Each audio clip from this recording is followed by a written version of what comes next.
Hello students, আমি Nitish sir জ্ঞানজ্যোতি coaching সেন্টারের পক্ষ থেকে তোমাদের প্রত্যেককে জানাই আরো একবার স্বাগত। তো স্টুডেন্টস, আজকে আমি তোমাদের সঙ্গে আলোচনা করব এনইপি 4 ইয়ার আন্ডার গ্র্যাজুয়েট প্রোগ্রামের অধীনস্থ যে সমস্ত ছাত্রছাত্রীরা যে নর্থ বেঙ্গল ইউনিভার্সিটি আন্ডারে বিভিন্ন কলেজগুলোতে পড়াশোনা করছো ফোর্থ সেমিস্টারে, তাদের জন্য কিন্তু মেজর পেপার হিস্ট্রি আজকে last minute suggestion major paper 8 থেকে আলোচনা করব সাজেশনগুলো 2026 এর জন্য। তো যারা এখনো আমাদের চ্যানেলটিকে সাবস্ক্রাইব করেনি তারা অবশ্যই চ্যানেলটিকে সাবস্ক্রাইব করে পাশে থাকা বেল আইকন অল প্রেস করে দেবে, যাতে নেক্সট টাইম থেকে কোনো ভিডিও আপলোড করলে তার নোটিফিকেশনটা তুমি সবার আগে পেতে পারো। এছাড়া অনলাইনে যারা ভাবছো আমাদের ক্লাস জয়েন করবে, নোটস নেবে, তারা অবশ্যই যোগাযোগ করো আমাদের অফিসিয়াল নাম্বার 7076398606 নাম্বার অথবা 6295916282 নাম্বারে। তোমাদের টোটাল কোর্স ফি রয়েছে তোমাদের এই সাধ্যের মধ্যে জাস্ট 1199 রুপিস রয়েছে পুরো সেমিস্টার অল সাবজেক্টের কোর্স ফি। দেখো, প্রথমেই বলে রাখি, রাইজ অফ মডার্ন ওয়েস্ট এই যে পেপারটা রয়েছে ইউরোপের ইতিহাস, এই পেপারটা কিন্তু ভীষণ টাফ একটা পেপার।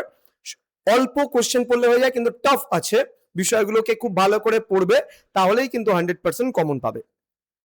দেখো, আমি মাত্র এখানে 17-18 খানা প্রশ্ন আগে দিয়েছিলাম, 19 খানা প্রশ্ন, কিন্তু আজকে তোমাদের বলে দেবো মোস্ট ইম্পর্টেন্ট 12 কোশ্চেন্স বলে দেবো, এর মধ্যে থেকেই তোমরা কমন পাবে। প্রথম প্রশ্ন, examine the importance of the overseas exploitation and expansion in the 15th century. এই কোশ্চেনটা হালকার উপর দিয়ে পড়বে কিন্তু। হ্যাঁ, next, what were the basic causes of reformation, এটাও পড়তে হবে মোটামুটি।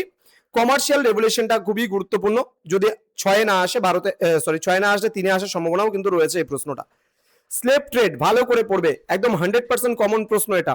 Portugal voyages also important questions. Maurice Dobb Paul Sweezy এই কোশ্চেনটা পড়তে হবে না, এটা যদি এই যে ফিউডালিজম টু ক্যাপিটালিজমের ডিবেটটা যদি আসে তাহলে ওটা লিখে দিলেই কিন্তু হবে এখানে, যেটা 12 নম্বরে তোমরা পড়তে বলেছিলাম ভালো করে।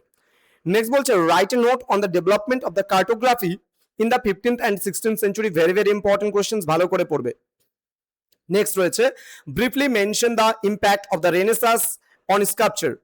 Next, discuss the growth of Atlantic economy, এটাও ভেরি ভেরি ইম্পর্টেন্ট। রেনেসাঁসের স্কাল্পচারটা হালকার উপর দিয়ে দেখতে পারো, কিন্তু এটা কিন্তু ভেরি ভেরি ইম্পর্টেন্ট, যেটা ট্রিপল স্টার দিলাম। নেক্সট, আফ্রিকান স্লেভস, ঠিক আছে, স্লেভ ট্রেড আর আফ্রিকান স্লেভস যেটা আছে এটা কিন্তু মোটামুটি সেমি কোশ্চেন্স, অথবা তোমার আটলান্টিক আফ্রিকান স্লেভ ট্রেড এটাও আছে, এটাও কিন্তু সেম কোশ্চেন্স।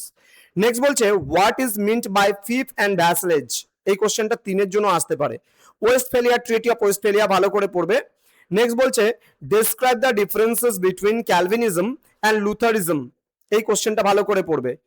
নেক্সট রয়েছে, analyse the chief features of the humanist movement, হালকার উপর দেখতে পারো। Next, examine the growth of absolute state in France, এটা হালকার উপর দিয়ে। Reformation begin in Germany, why did reformation begin in Germany, এটা ট্রিপল স্টারের কোশ্চেন, একটু ভালো করে দেখতে হবে।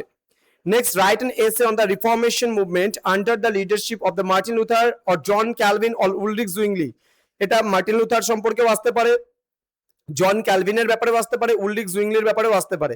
এই কোশ্চেনটা 3টা কিন্তু ইন্ডিভিজুয়ালি কোশ্চেনটা পড়তে হবে। Explain the factors that lead to the emergence of the Russia as a significance of the European power, এটা হালকার উপর দেখতে পারো।